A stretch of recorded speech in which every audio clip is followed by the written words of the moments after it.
ये मत देखो कि मेरी कुंडली में क्या लिखा है। आज कई विवाह कुंडलियों के चक्कर में लेट हो रहे हैं।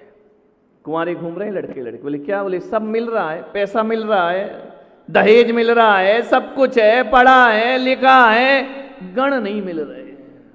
तेरा गण, ऐसा कौन सा गणपति ढूंढ रहे हो जो गण नहीं मिल रहा है? ध्यान रखना, विचार कर। गण नहीं मिल रहे हैं, कुंडली मिल नहीं है, गुण नहीं मिल रहे हैं, इसलिए विवाह रुका पड़ा है। मैं कहता हूं जरा उनकी जिंदगी भी देखना जिनकी कुंडली मिली थी। रोज महाभारत हो रहे हैं उनके घर में। ऐसे ऐसे लोग मैंने देखे हैं जिन्हें 36 गुण मिल गए, तलाक के लिए अदालत में खड़े हैं। ध्यान रखना, किस गुण की बात कर रहे हो, किस गण की बात कर रहे हो? विचार करिए।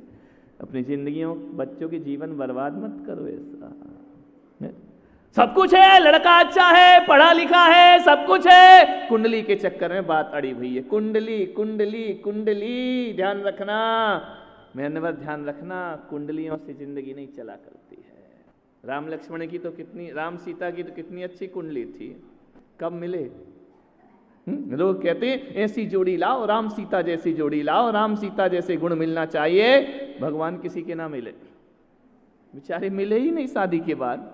आए 14 वर्ष वन में रहे, फिर रावण उठा के ले गया, वहां से लौट करके आए तो धोबिये के कहने से सीता ने राम ने सीता का त्याग कर दिया, जंगल चली गई। उसके बाद अग्नि परीक्षा देती है, जीवन समाप्त करती है। जैन दर्शन को देखो तो आरिका बन करके जीवन का उद्धार। कब रहे वो दोनों साथ? ध्यान रखना। ऐसी कुंडली मिलाना है क्या? बोलिए। मैं तो कहता हूं जब मेरे पास कोई दूल्हा दुल्हन आते हैं ना, तो मैं ये आशीर्वाद नहीं देता हूं कि राम सीता जैसे रहो। मैं आशीर्वाद देता हूं तुम्हारा भविष्य, तुम्हारी जिंदगी दादा दादी जैसी खुश होना चाहिए, तुम्हारे नाना नानी जैसे खुश होना चाहिए, तुम्हारी जिंदगी दादा दादी जैसी कटना चाहिए। क्यों कहूं राम सीता जैसी कटे? क्यों कहूं कि तुम्हारी जिंदगी रुक्मणी कृष्ण जैसी कटे? संघर्षों की जिंदगी तुम बर्दाश्त नहीं कर पाओगे।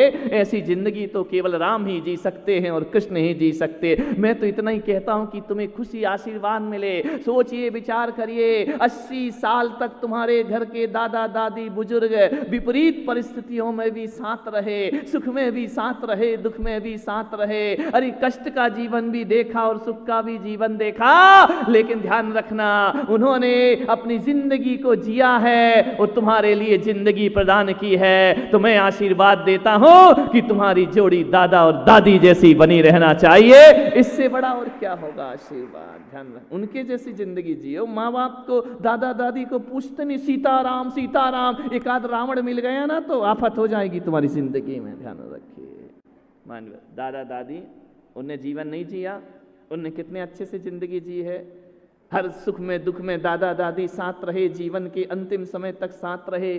क्यों हम उन लोगों को अपना आदर्श मानते हैं? इन्हें भी अपना आदर्श मानो जिनके साथ तुम रहा करते हो, जिनके साथ तुम बैठा करते हो। कैसे तुम्हारे सास ससुर ने तुम्हारे परिवार को बनाया है, कैसे दादा परदादे ने तुम्हारे घर को बसा करके रखा है, उन्हें भी कभी अपने जीवन का आदर्श बनाने का प्रयास करिए। उनके गीत गाते रहते हो।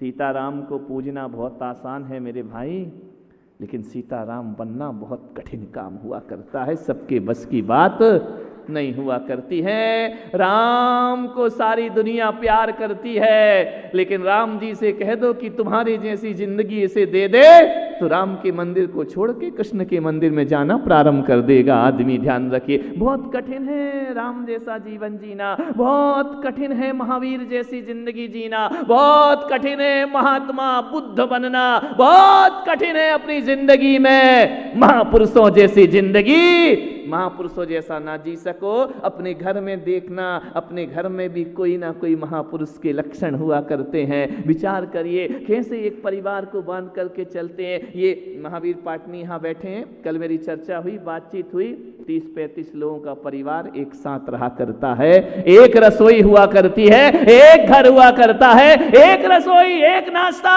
एक जगह खाना पीना। बोलो क्या ये जीवन के आदर्श नहीं हो सकते हमारे? ये जीवन के आदर्श हुआ करते हैं। ध्यान रखिए, क्यों इतनी पुरानी कहानियों में जाते हो? 2-2, 5-5 हजार साल पुरानी कहानियों में सामने की जिंदगी को देखने का प्रयास करिए। मान्यवर, अपने घर को, लोगों को भी भगवान बनने का प्रयास, देखने का प्रयास करो उनमें। आज बहुत से परिवार ऐसे हैं जिनमें खटपट नहीं हुआ करती है, जिनमें लड़ाई नहीं हुआ करती है। कभी कभी ऐसी जिंदगी आती है कि खाने के लाले पड़ जाते हैं, और कभी कभी ऐसी जिंदगी आती है कि माला माल जिंदगी हो जाया करती है। एक बात, सारे सुख दुख जो कुछ भी हैं हमें घर में ही ढूंढना है, घर में ही तलाशना है, घर से ही जिंदगी महान हुआ करती है। इसलिए मैं आपसे निवेदन करने जा रहा हूं कि जब भी आशीर्वाद लेना, उनके जैसा, दादा दादी जैसा आशीर्वाद लेना। नहीं जिया उनने अच्छा जीवन, लड़े हैं, झगड़े हैं, कोई बात नहीं। लड़ने झगड़ने के बाद भी 80 साल में दोनों साथ हैं, तो अब उनसे कहो कि हम साथ साथ हैं, ध्यान रखिए। इतने वर्ष का जीवन उनने गुजारा है ना तुम्हारे साथ, हर परिस्थिति से तुम्हें बचाया है, निकाला है, सब कुछ किया। जो उनकी हैसियत थी उनने करके दिखाया है। हैसियत से ज़्यादा हमारे बुजुर्ग हमारे लिए करके दिया करते हैं अपने घरों में। अरे जितना सम्मान तुम महापुरुषों का करते हो, उतना सम्मान घर के सदस्यों का कर लो। तुम्हारा घर स्वर्ग बनने में ज़्यादा देर नहीं लगेगा। पड़ोसी के स्वर्ग की चिंता मत करो, अपना स्वर्ग देखो, घर को स्वर्ग।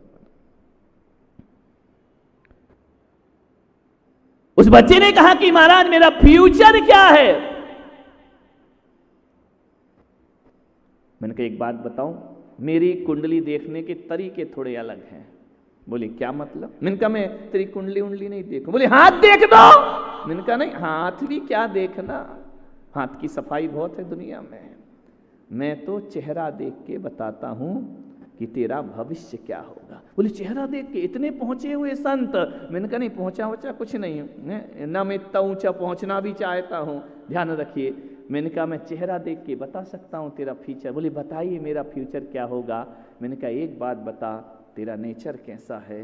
यदि तेरा नेचर अच्छा होगा तेरा फ्यूचर अच्छा होगा, और तेरा नेचर खराब होगा तो तेरा फ्यूचर खराब होगा। तू अपने घर में कैसे बात करता है माँ बाप से? झुंझला के बात करता है, या बाअदब बात करता है, या बेअदब होकर के बात करता है? तुझे बड़ों से सम्मान से बोलने की आदत है या नहीं? तुझे छोटों का प्यार करने की आदत है या नहीं? ध्यान रखना, जैसा तेरा नेचर होगा वैसा तेरा फ्यूचर होगा। विचार करिए, नेचर बदलो, फ्यूचर अपने आप बदल जाएगा। ध्यान रखना, आदमी फ्यूचर बदलने में लगा है, अपना करियर बनाने में लगा है। अरे मैं कहता हूं कैरेक्टर सुधार लो, करियर अपने आप सुधर जाया करता है। अपने कैरेक्टर को बदलिए, अपने आप को बदलिए। अरे जो आज को बदलता है वो कल हुआ करता है, और जैसी जिंदगी तुम आज जी रहे हो उसका परिणाम आगे जाके वैसा ही प्राप्त। क्या करेगी कुंडली, क्या करेगी हस्तरेखा, क्या करेंगे ये नगीने अंगूठी में लगा रखे हैं? शांत रहो, मोती पहनो, शांति मिलेगी, शांति मिलेगी। काहे का मोती पहनने से शांति मिलेगी? पत्नी तो तुझे मोती कह करके बुला रही है, समझ गए क्या? मोती मोती काम काम, समझ गए क्या? कुछ नहीं होता है इनसे। ध्यान रखो, एक बात बताओ, यदि ये सब पहनने से सब कुछ होता है तो सबसे ज्यादा दुनिया में दुखी तो मैं हो जाऊंगा, क्योंकि ना तो मैं माणिक पहनता, ना मोती पहनता हूं, मैं तो कुछ नहीं पहनता हूं। मेरे जीवन में तो ऐसा कुछ भी नहीं है, ध्यान रखना। ना मैं मोती है, ना माणिक है, ना जादू है, ना टोना है, लेकिन फिर भी औरंगाबाद वाले देखना, हमारी जिंदगी में कभी भी नहीं रोना है, हंसना ही हंसना हमारे जीवन का। अरे हम इतने हंसते हैं, हमें देख करके रोने वाला भी हंसने लगता है। ध्यान रखना, विचार, हमारे पास तो कुछ नहीं, अंगूठी मंगूठी शनि महाराज हमारा क्या बिगाड़ लेंगे, कोई क्या कर लेगा। ध्यान रखना, जितना आडम। एक बोला महाराज मेरे यहाँ नवग्रह लगे हुए हैं। बोले, मैंने कहा क्या? बोले शनि की दशा चल रही है, शनि 7.5 शनि उतार दीजिए। अरे मैंने कहा पागल, 7.5 शनि लगा है, बहुत परेशान हूँ, बिजनेस में घाटा है, जिंदगी में दुखी दुख है। कोई कहता है मुझे मंगल लगा हुआ है, लड़की मंगली है, शादी नहीं हो रही है। अरे मैंने कहा पागल, बोले इन ग्रहों से पीछे कैसा छूटेगा। अरे मैंने कहा ग्रह कितने होते हैं, बोले 9 होते हैं। मैंने कहा पागल, ग्रह तो 10 हुआ करते हैं। बोले 10 ग्रह कैसे होते। मैंने कहा पुलक सागर ने 10 ग्रह बनाए हैं। बोले 10 ग्रह। मैंने कहा हाँ। तो बोले हमने तो 9 ही ग्रह सुने, आपने 10वां ग्रह कौन सा बना दिया। मैंने कहा शनि ग्रह, रवि ग्रह, सूर्य ग्रह, मंगल ग्रह, बुध ग्रह, और 10वां होता है तो वह परिग्रह हुआ करता है, ध्यान रखना। और मैं पुलक सागर कहता हूं 10वें ग्रह को छोड़ दो, 9 ग्रह छोड़ करके अपने आप मैंने 10वां ग्रह छोड़ा है, परिग्रह। जैसे ही छूटा शनि भी भाग गया, ध्यान रखना। वो कहता जाके करें क्या, ध्यान रखना। एक पंडित के पास चला गया एक आदमी, शनि उतार दो मेरा, है उतार दो। पंडित ने देखी कुंडली उंडली, अपना घुमाया दिमाग, उसका घुमाया थोड़ा सा। बोले हाँ तेरा शनि उतर जाएगा, शनिवार को आ जाना। बोले क्या करना है। बोले कुछ नहीं, 11,000 रुपये रखना, तेरा शनि तुझे छोड़ करके भाग जाएगा, दक्षिणा तो लगेगी। उसने कहा यदि 11,000 होते पंडित बेवकूफ तो क्या मैं तेरे पास आता, वही तो मेरे पास है नहीं, इसलिए तो मैं तेरे पास आया हूं। अरे बोले चल छोड़, 5,000 रुपये में निपटा, ले दे के खत्म कर। बोले इतना बड़ा शनि 5,000 में उतर जाएगा। अरे बोले 2.5 देना, चल कर 2100 देना। बोले वो भी मेरे पास नहीं है। तो बोले 1100 देना। बोले वो भी मेरे पास नहीं है। अब वो भी औरंगाबाद का रहा होगा शनि महाराज, ध्यान रखिए। बोले 500 भी मेरे पास नहीं है। अरे बोले 11 रुपये दे देना। बोले वो भी मेरे पास नहीं है। तो पंडित ने कहा जा, तेरा शनि कुछ नहीं बिगाड़ सकता, कि जब तेरे पास कुछ है ही नहीं तो क्या बिगाड़ेगा शनि तेरा। ध्यान रख, जा खुश रहे आराम से, शनि तेरा कुछ नहीं बिगाड़ सकता। विचार करिए। इसलिए हम साधु संतों के पास कोई ग्रह नहीं आते हैं जो परिग्रह छोड़ देते हैं, 9 ग्रह उसके हाथ में आगे हाथ जोड़ लेते हैं। ध्यान रखिए, विचार करिए, इन बातों में मत अटको। नेचर बहुत अच्छा होना चाहिए। ऐसा कोई रत्न नहीं है दुनिया में, ऐसी कोई धातु नहीं है दुनिया में जो तुम्हारे घर में शांति स्थापित करे। यदि कोई रत्न इस दुनिया में है तो तुम्हारे स्वभाव से अच्छा दूसरा रत्न दुनिया में कोई नहीं हुआ करता है। स्वभाव पूरे घर को बदलता है, स्वभाव पूरी जिंदगी को बदल देता है। अरे स्वभाव में तो वो ताकत हुआ करती है कि तुम्हारा नेचर अच्छा होता है ना, तो एक बात याद रखना, तुम्हें दुनिया में सुख शांति के लिए भागना नहीं पड़ता। सुख शांति तुम्हारे पीछे पीछे दौड़ करके आया करती है। केवल स्वभाव बदल लो, नेचर बदल लो। ध्यान रखना, आदमी सब कुछ बदल लेता है, नेचर नहीं। मकान बदल लेगा, जो वास्तु वाले आ जाएंगे, ये तोड़ दो, वो तोड़ दो, ये कर दो, वो कर दो, यहाँ दरवाजा लगा दो, यहाँ खिड़की लगा दो। अरे मैं कहता हूँ कहीं दरवाजा खिड़की मत लगाओ, उसका दिमाग का दरवाजा खोल दो, वास्तु अपने आप सही हो जाए। दिमाग का दरवाजा खोल दो। विचार करो, मकानों से जिंदगी हो जाए तो फिर क्या नहीं कहना है। ध्यान रखिए, मान्यवर, जीवन को बदलो। मेहमान आए तो ये मत कहना कि हमें याद रखना। समझ में आ रहा? लोग आते हैं मेरे पास, महाराज हमें याद रखना, हमारी याद करते हो कि नहीं। मैंने कहा नहीं, तुम्हारे लिए दीक्षा ली है, बिल्कुल याद करते हैं। महावीर स्वामी से हम सॉरी बोल देते हैं, उसको याद करना है, वो चेला है मेरा। माला ही फेरते रहता हूँ, ओम ओम ओम, फलाना चंद, ढिकानी बाई। हम तो यही करते रहते हैं। बोले महाराज आप हमको याद नहीं करते। मैंने कहा बिल्कुल 24 घंटे भगवान माफ कर देता है, तू नहीं करेगा माफ। ध्यान रखना, विचार कर, हम तुमको याद करेंगे। विचार करिए, ऐसे ऐसे प्रश्न होते हैं आदमी के, हमें याद रखना। मैं पुलक सागर कहता हूं, मैं तुम्हें याद रखूं तो मेरा कोई कल्याण नहीं होगा, तुम मुझे याद रखो, तुम्हारा कल्याण हो। तुमने ऐसा किया क्या है जो तुम्हारे नाम की माला फेरूं मैं। ध्यान रखना, ऐसे कौन से तुमने बड़े अच्छे काम कर दिए हैं।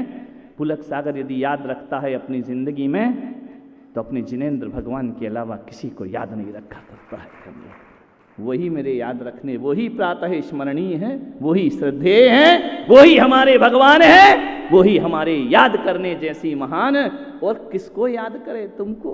विचार करिए, कोई मेहमान आए तो ये मत कहना हमें याद रखना, दुआओं में याद रखना। बहुत अच्छे, कौन याद रखे। मालूम है ये कौन कहता है? हमें याद रखना कौन कहता है? हमारे ध्यान रखना ये कौन कहता है? जिसका व्यवहार अच्छा नहीं होता है। और एक बात याद रखना, जिसका व्यवहार अच्छा होता है उसे कहने की जरूरत नहीं पड़ती कि हमें याद रखना, दुनिया उसे अपने आप